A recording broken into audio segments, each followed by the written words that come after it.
वकिली करतो तसेच कळंबे ते वकिली करतो. सुट्टीच्या दिवसामध्ये दुसरा शनिवार चौथा शनिवार त्या आदल्या दिवशी गावामध्ये येतो 2 दिवस. तर माझ्या संबंधित काय असेल तर पुढे मागचं काम बघतो. सांगण्याचा उद्देश हाच आहे की मी गावाशी निगडीत आहे, संबंधित आहे. आज या ठिकाणी जो काही आपण सर्वसाधारण सभा आयोजित केलेली आहे, निश्चितपणाने एक सांगतो, मी वकिली व्यवसाय करत असताना माझे सिनियर ॲडव्होकेट एस.आर. मुंडे चॅरिटीचं काम पाहतात आणि त्या अनुषंगानं संस्थेची बरीच मॅटर हाताळायला मिळाली. तसेच सध्या देखील मी पाहतो. मी आपल्या या ट्रस्टचं जाहीरपणे कौतुक यासाठी करावं असं वाटतं की पहिली मी सर्वसाधारण सभा बघतोय जी असं पॅन्डल मारून स्पीकर लावून आणि आर्थिक व्यवहार असा स्पष्टपणे स्पीकरमध्ये सांगितलेली पहिली सर्वसाधारण सभा. आमच्याकडे जे बदल अर्जासाठीचे लोक येतात त्यामध्ये ज्यावेळेस आमच्याकडे प्रोसिडिंग दिलं जातं त्यापैकी 11 जणांची बॉडी असली तर 2 जण येतात, दप्तर देऊन जातात. वकील साहेब काय आहे ते बघा, आम्हाला वाचून सांगा, कमी जास्त काय असेल तर सांगा असं म्हणतात. ज्यावेळेस आम्ही ऑफिसला ती फाईल बघतो त्यामध्ये मग आम्हाला लक्षात येतं की त्यामध्ये निम्म्यापेक्षा जास्त लोकांच्या सह्याच नाही. अरे यामध्ये सह्याच नाहीत, घेतलेल्या माणसाच्याही नाहीत, कमी केलेल्या माणसाच्याही नाहीत. वकील साहेब करा ॲडजस्ट, बघा पहिल्या काही सह्या असल्या तर त्या बघून हाना तुम्हीच. अशा पद्धतीनं सुद्धा लोक त्या ठिकाणी सांगतात. सांगायचा उद्देश असा आहे की समोरची व्यक्ती किती प्रांजळपणाने काम करते याचं मूर्तिमंत उदाहरण हे आहे. या ठिकाणी आता गिरे सरांनी सांगितलं की त्यांच्याकडे जो काही व्यवहार दिलेला आहे ते शक्य तेवढ्या चांगल्या पद्धतीनं करायचा प्रयत्न करतायत. गिरे सरांना मी आवर्जून धन्यवाद देऊ इच्छितो. मी नोव्हेंबरमध्ये त्या ठिकाणी वर्गणी जमा केली. त्यानंतर ज्या वेळेस गिरे सरांची माझी भेट झाली त्या वेळेस मला गिरे सरांनी सांगितलं, ओके सर तुमची पावती लिहून ठेवली बरं का, त्या कार्यक्रमामध्ये आपल्याला द्यायची आहे. मी त्यांना 2दा सांगितलं, सर तुम्ही मला यापूर्वी सांगितलं आहे, त्यामुळे गिरे सर तुम्ही अतिशय स्वच्छपणे कारभार करता, त्यामुळे तुम्ही त्याची सांगायची गरज नाही असं मला वाटतं. या ठिकाणी मागील प्रोसिडिंग जे आपण सादर केलं निश्चितपणानं कौतुकास्पद आहे. त्यानंतर पुढील कार्यकाळासाठी जे काही या ठिकाणी बोललं गेलं ते सुद्धा अतिशय चांगलं प्रयोजन सरांनी सांगितलं. आणि सभासद वाढवण्याच्या बाबतीमध्ये जे अण्णांनी आता मार्गदर्शन केलं, निश्चितपणानं सभासद वाढवण्यासाठी आपण सुद्धा लोकांपर्यंत पोहोचणं गरजेचं आहे.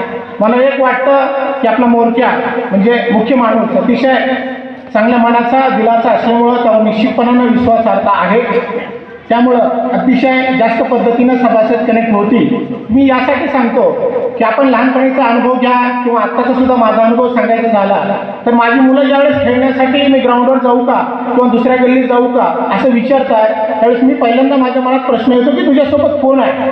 आणि मी ज्यावेळेस त्याच्या मित्राचं नाव सांगतो त्यावेळेस मला वाटतं ठीक आहे, मला त्याचा चेहरा लगेच समोर येतो आणि ओके ही इज गुड, तू त्याच्यासोबत जाऊ शकतो असं निश्चितपणानं मला त्याबद्दल विश्वास वाटतो. तसं आपल्या संस्थेबद्दल सांगताना आपण ज्यावेळेस लोकांना मेंबर होताना आपल्या रूल्स अँड रेग्युलेशन सांगणार आहोत, मेमोरंडम ऑफ असोसिएशन सांगणार आहोत, त्याबरोबर आपलं ट्रस्ट प्रामुख्यानं कोण रन करत आहे हे सांगताना ज्यावेळेस आपण डॉक्टर एम.आर. देशमुख यांचं नाव घेऊ त्यावेळेस निश्चितपणानं समोरील माणूस क्षणाचाही विचार न करता आपल्या ट्रस्टचा सदस्य होईल असं मला या ठिकाणी निश्चितपणानं वाटतं. आपण गावासाठी बऱ्याचशा योजना आणल्या शेतीविषयक आहेत, त्यासाठीचं प्रयोजनही केलं. आता ऐनवेळच्या विषयामध्ये डॉक्टर साहेबांची परमिशन घेऊन मी एक विषय मांडतो की त्यामध्ये डायरेक्ट आपण ज्याला जी मदत म्हणतो त्या अनुषंगानं जर काही करता आलं, आता ते मेमोरंडम ऑफ असोसिएशन मी पूर्णपणे वाचलेलं नाही त्यामुळे त्यामध्ये जर तो मुद्दा असेल तर माझं म्हणणं इग्नोर करावं. परंतु त्या बाबतीमध्ये माझं सबमिशन असं आहे की आता आपल्या गावामधील बरेचशी मुलं मिलिटरीसाठी प्रयत्न करत आहेत, पोलीस भरतीसाठी प्रयत्न करत आहेत. त्या अनुषंगाने डायरेक्ट मदत आपण जी ज्याला म्हणतो, बऱ्याच जणांना परिस्थितीमुळं स्टडी मटेरियल अवेलेबल होत नाही किंवा स्टडी रूम अवेलेबल होत नाही. मग धाराशिव, लातूर अशा ठिकाणी आपल्या येथील बरेच तरुण प्रयत्न करत आहेत. मग त्या स्टडी रूमची जर एकंदरीत वर्षाकाठीची फीस थोड्या वेळापुरतं असं धरलं की 20,000 रुपये आहे. त्यातला 50% वाटा जर आपल्या ट्रस्टनं उचलला तर ते मला वाटतं त्या युवकासाठी प्रेरणा नाही ठरत की आपण 2 अटेम्प्ट पहिल्याच प्रयत्नामध्ये प्रत्येकजण सक्सेस होतो असं नाही.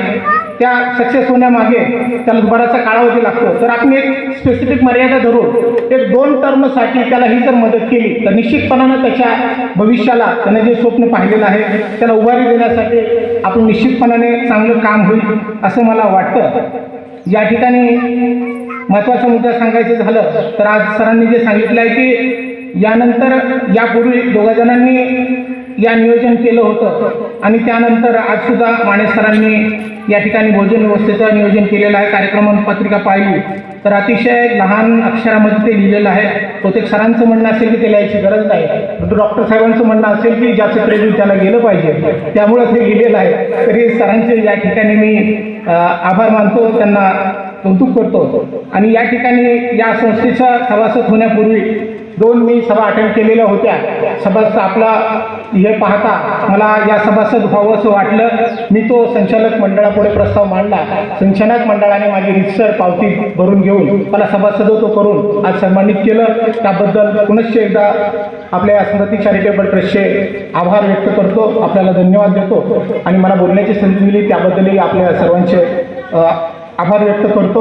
आणि अगदी सोशल मीडियावर आपण एकमेकाला कनेक्ट झालेलो आहोतच, तरी परंतु आज प्रत्यक्ष समोर आहोत. त्यामुळे अगदी 10 दिवसानंतर येणाऱ्या नवीन वर्षाच्या तुम्हाला या ठिकाणी खूप खूप शुभेच्छा देतो आणि थांबतो. जय हिंद, जय महाराष्ट्र.